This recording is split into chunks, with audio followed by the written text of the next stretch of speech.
Hello guys, welcome to the AS online coaching.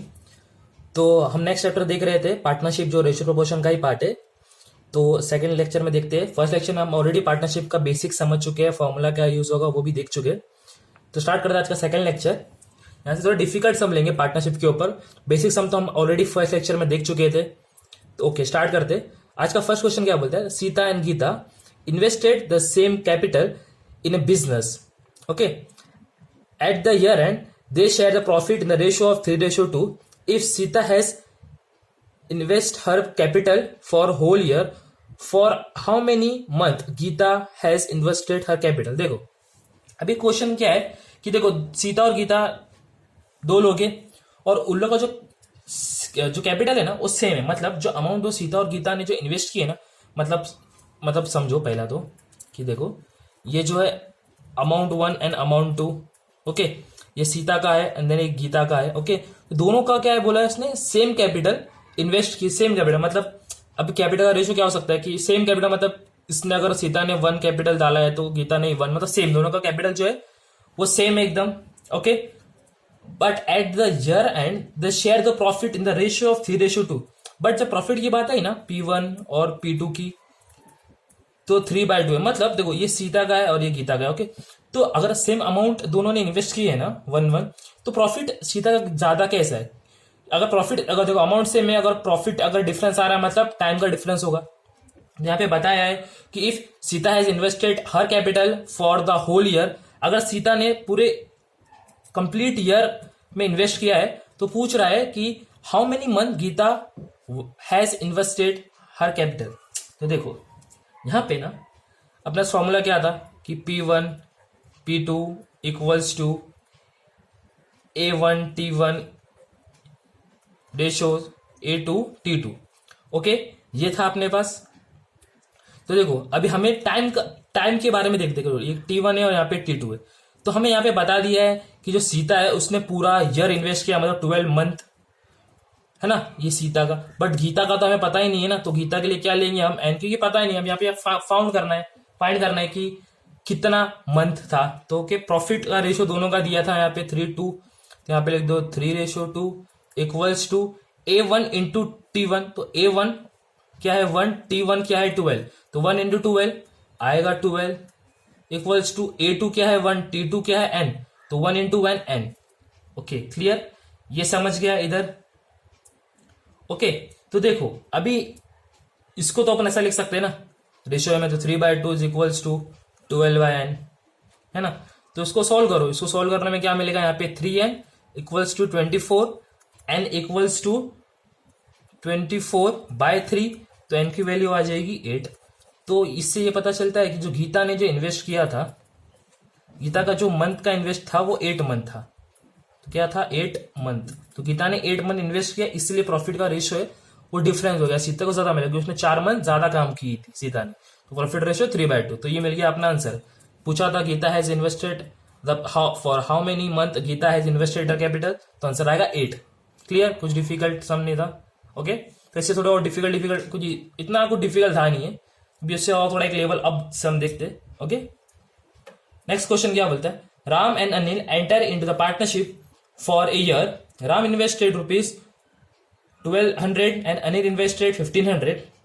After 3 months, Aditya enter with the contribution of ₹900. If Anil withdraw his money after 6 months, what will be the share of Aditya if profit is ₹2450? देखो अभी देखो यहाँ पे ये भी एकदम कुछ समझ के लेंगे। पहले तो क्या है, देखो अब राम और अनिल है तो नोटेशन लेता हूं मैं राम का R। ओके, तो राम ने कितना इन्वेस्ट किया था? 1200 है ना। और अनिल ने कितना इन्वेस्ट किया था? अनिल ने 1200, सॉरी अनिल ने कितना इन्वेस्ट किया था? Sorry 1500। Okay, after 3 month Aditya आया पार्टनरशिप में, तो उसने कितना कंट्रीब्यूट किया? 900। ओके ओके, आदित्य ने आया तो उसने कितना कंट्रीब्यूट किया? 900। ओके, तो देखो if Anil withdraw his money after 6 month, तो ये तो 6 मंथ के बाद इसने क्या किया? पूरा पैसा निकाल लिया। मतलब ये जो अनिल का अमाउंट है वो कितना मंथ के लिए था? 6 मंथ के लिए था। ओके। और आदित्य के लिए क्या बोले कि आदित्य 3 महीने के बाद ज्वाइन हो, मतलब 12 में से 3 निकालो कितना बचता है, 9 मंथ्स। ओके बराबर। अब राम का तो कुछ दिया नहीं, मतलब इसने पूरा क्या 1 साल काम किया, 12 मंथ्स काम किया पूरा। Okay clear. तो आपको ये समझना पड़ेगा, क्वेश्चन में तो दिया है ना ये कि ये क्या 6 मंथ के 6 महीने के बाद इसने क्या किया, अनिल ने विड्रॉ कर लिया अपने पैसे को, मतलब 6 महीना तो इतने पैसे थे इन्वेस्टमेंट में। और आदित्य के 3 महीने के बाद आया 900 रुपया लेके, तो 3 महीने के बाद आया, मतलब 12 में से 3 निकालो बचे 9। अब राम के बारे में कुछ बोला नहीं था, अगर किसके बारे में कुछ नहीं बोला है ना, तो इसका मतलब ये है कि उसने पूरे 12 मंथ काम किया, मतलब पूरा 1 ईयर काम किया। Okay clear. अब देखो यहाँ पे ना इन लोग की प्रॉफिट दिया है कि इन लोग का प्रॉफिट क्या है, इन लोग का प्रॉफिट है 2450।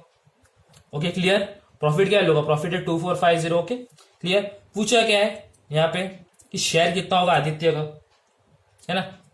तो यहाँ पे सिंपल फॉर्मूला जैसे लिख दो जो अपने को मालूम है, P1 P2 ratio P3 is equals to A1 T1 A2 T2 A3 T3। Okay clear. तो अभी देखो अमाउंट इंटू टाइम होगा, मतलब मतलब राम का अमाउंट इंटू मंथ, तो कितना हो जाएगा, मैं डायरेक्ट लिख देता हूँ पहले समझने के लिए, ये ऐसा होगा। Okay clear. Then 1500 into 6 month होगा, देन 900 इंटू 9 होगा। Okay clear. अब यहाँ पे कुछ डिफिकल्टी नहीं, समझ में आ गया ये पूरा। ओके समझ में आ गया। अब इसको मल्टीप्लाई कर दो, सिंपल मल्टीप्लाई करेंगे तो ये क्या आएगा 14400 एंड देन ये होगा 9000 एंड देन ये होगा 9 इंटू 9 देन 8100। ओके क्लियर, समझ में आ गया। अभी देखो सब में 2 2 0 कॉमन है ना, तो इसी 2 2 0 सबके कैंसिल कर दो। ओके क्या बचा, रेशो अपने को ये बचा 144 रेशो 90 रेशो 81 ये बचा। ओके तो ये ऑप्टिमाइज हो जाता है, ये ऑप्टिमाइज 9 से होता है, 9 16 जा देन 9 10 जा देन 9 9 जा, बस क्लियर। ये मिल गया अपने को प्रॉफिट का रेशो। बट पूछा क्या है हमें आदित्य के बारे में, मतलब आदित्य के बारे में पूछा, मतलब ये हो गया आदित्य का, पहला वाला हो गया राम का, दूसरा अनिल का, तीसरा आदित्य का। आदित्य के बारे में पूछा अपने को। ओके तो आदित्य के बारे में पूछा है, आदित्य 9 है रेशो उसका, अपॉन में क्या आएगा, सब रेशो को ऐड कर दो, कितना हो जाएगा 35 इंटू प्रॉफिट कितना दिया है हमें, प्रॉफिट दिया है 2450। देन सिंपली अगर आप कैंसिल करोगे तो ये होगा 7 जा देन ये हो जाएगा 490 देन 7 1 जा 7 7 जा, तो 7 7 जा 70 आ गया। 70 इंटू यहाँ पे कर दो 70 इंटू 9 कितना हो जाएगा 630। तो आ गया हमें आदित्य का शेयर। आदित्य का शेयर कितना है 630 है। ओके क्लियर, सिंपल समझ में आ गया। तो ऐसे हम कुछ और सम देखेंगे डिफिकल्ट जिससे जो है पार्टनरशिप के ऊपर जैसे भी क्वेश्चन आते हैं वो हम पूरे सॉल्व करके लेंगे। ओके तो नेक्स्ट सम की तरफ बढ़ते। ओके गाइस तो नेक्स्ट सम देखते। नेक्स्ट सम क्या बोलता है कि the 3 partners shared the profit in the business in the ratio of 5:7:8. They have their partner for 14 months, 8 months and 7 months respectively. तो what was the ratio of their investment? तो investment का ratio पूछा है। देखो सबसे पहले यहाँ पे क्वेश्चन में दिया गया है प्रॉफिट दे दिया है हमें कि भाई प्रॉफिट दे दिया है कि इतना प्रॉफिट तो है, प्रॉफिट का जो रेशियो है वो दे दिया है 5:7:8, तीनों के प्रॉफिट का रेशियो दे दिया है। 3 बंदे थे। ओके जो 3 बंदे थे ना, जैसे कि ए समझ लो, ए 14 मंथ काम किया है, बी जो है 8 मंथ काम किया है एंड सी जो है वो 7 मंथ काम किया है। Okay clear. तो पूछा गया है, इसने पूछा है कि इन्वेस्टमेंट का रेशियो क्या रहेगा, मतलब अमाउंट क्या है तीनों की। तो A1 A2 A3 मतलब इसने यही पूछा है ना अपने को, तीनों की अमाउंट क्या रहेगी, तीनों का प्रॉफिट रेशियो दिया है, तीनों का कितने मंथ्स काम किए वो दिया है, तो अपने को क्या पूछा, अमाउंट पूछा है तीनों की। ओके तो ये क्या अपने को पूछा है इसने, A1 A2 A3 क्या है वो पूछा है अपने को। ओके तो सिंपल क्या करो, जो फॉर्मूला पता है वो लिख दो, P1 ratio P2 ratio P3 is equals to A1T1 ratio A2T2 ratio A3T3। Okay clear. अभी देखो दिया क्या है, दिया है हमें प्रॉफिट, तो यहाँ पे प्रॉफिट का रेशो दिया है तीनों का 5:7:8, वो लिख दो बराबर। अब पूछा क्या हमें, अमाउंट पूछा है, टाइम अपने को दिया है, तो अपन क्या करेंगे एज यूजुअल पिछले वाले लेक्चर के जैसा अमाउंट को ना अपन स्मॉल ए स्मॉल बी और स्मॉल सी एज्यूम कर लेते हैं। ओके तो टाइम क्या है पहले वाले का 14 इंटू स्मॉल ए हो जाएगा 14A। टाइम क्या है दूसरे वाले का 8 इंटू स्मॉल बी हो जाएगा 8B। तीसरे वाले का क्या है 7 इंटू सी, ये हो जाएगा 7C। Okay clear.